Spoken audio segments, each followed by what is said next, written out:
Is there anything like that that you want to share? Or is there anything that you already have, a message that you'd like to send?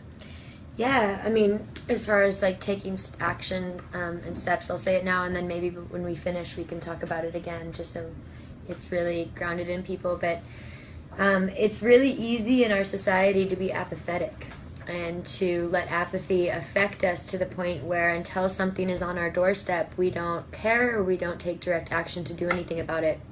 And that's something that I noticed with this movement amongst mainstream media and amongst society outside of Standing Rock.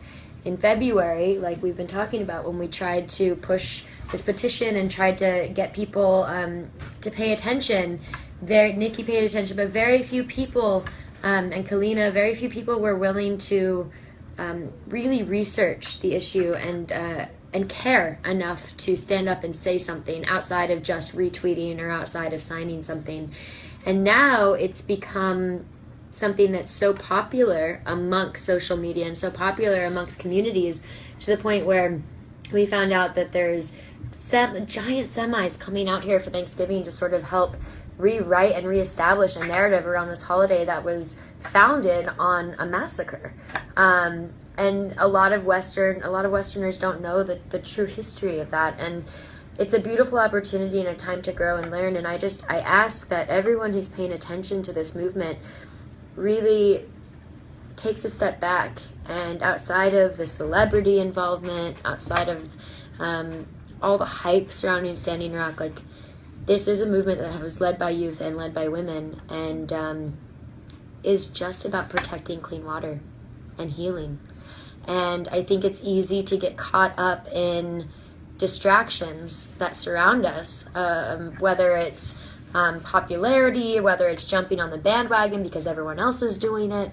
But I offer this as a means of reflection. A few months ago, if somebody had come to you and said, listen, there's a huge community of Native Americans who are once again being silenced, or our government is trying to silence, will you stand with us and do something? 1 out of maybe every 50 people would. And now that it's hit the news and it's become mainstream, a lot more people are involved, and that's beautiful. But I think it just goes to show, again, the apathy that a lot of us allow to rule our lives. So I think that's a really beautiful lesson that we can all take away from this. And as far as direct action, something that you can do right now is, we talk about our politicians and Obama stepping in, which he can step in. He can conduct executive order. There's a lot of fear surrounding, well, if Obama does that, what happens when President-elect Trump gets into office? Is he going to just reinstall the pipeline? The fact of the matter is, politicians are going to do what politicians want to do, but they can't do it unless we allow them to. And for a long time, we've stayed silent in the masses and allowed our politicians and our government to do some pretty corrupt things.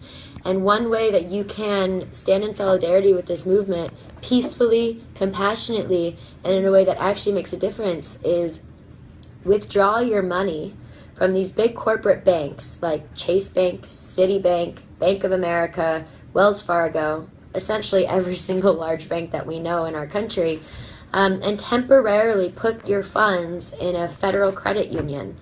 And record yourself doing it. Record yourself going into your banker and saying to your banker, I am temporarily removing my funds until you, as Citibank or Bank of America, withdraw or divest from the Dakota Access Pipeline. Because if there's no investment in this pipe, if it shows, if the people on the ground stand up, we're fighting with our Native brothers and sisters, but actually do something to the point where banks and large fossil fuel corporations have no choice but to start investing in renewable energy and to start investing in what the people on the ground actually want. That's where the difference is made. We really do hold the power, but we have to stand strong together. And so I do encourage you, if you have your funds in any of those big banks, please consider divesting, because you may think, I'm just one person, I don't make a difference. But this whole movement was started by, as you just heard, just a few people, and look at how big it is, and look at what they've been able to do, and how many people care now, and how many hearts have been opened and wounds have been healed. So that's a piece that I offer you guys to invest your time in. So beautiful. Yes. Hashtag divestment. Yeah. Divestment, That's big a exit. hashtag that's never happened before, right? That's new. Nikki, do you have anything to add on that? Just that my heart belongs to all of you. And I think listening is such an important tool, and we all want to talk, and trust me, I'm a big talker. It's that's what I do. I love to come and share, and this is the first time in my life where I'm finding myself here just listening, and that's what I encourage all of you to do too, because when you listen, you really hear the message underneath it all, which is going back to what you were just talking about, is understanding why this started and what the intention is behind this, and just spending time with you this morning at the kitchen table and talking about, why this goes beyond. We have a tendency as people to say, that's their issue, whatever that is. We're always separating ourselves from the others. That's their problem. This is happening in their country or that region or that religion, and it's not us. And I don't know what it is about human beings that sort of guides us in that direction, but what I have seen here is that there's a kind of connectedness that I've never seen before, and an energy. I mean, we're holding hands with people that we've never met, that we're not even sitting next to, around the country, and as long as your heart is there, I think it's a really beautiful thing. And then I would say, the more people, the better. The more voices, the better. But just coming and listening and hearing and speaking from your heart, but listening from that same place.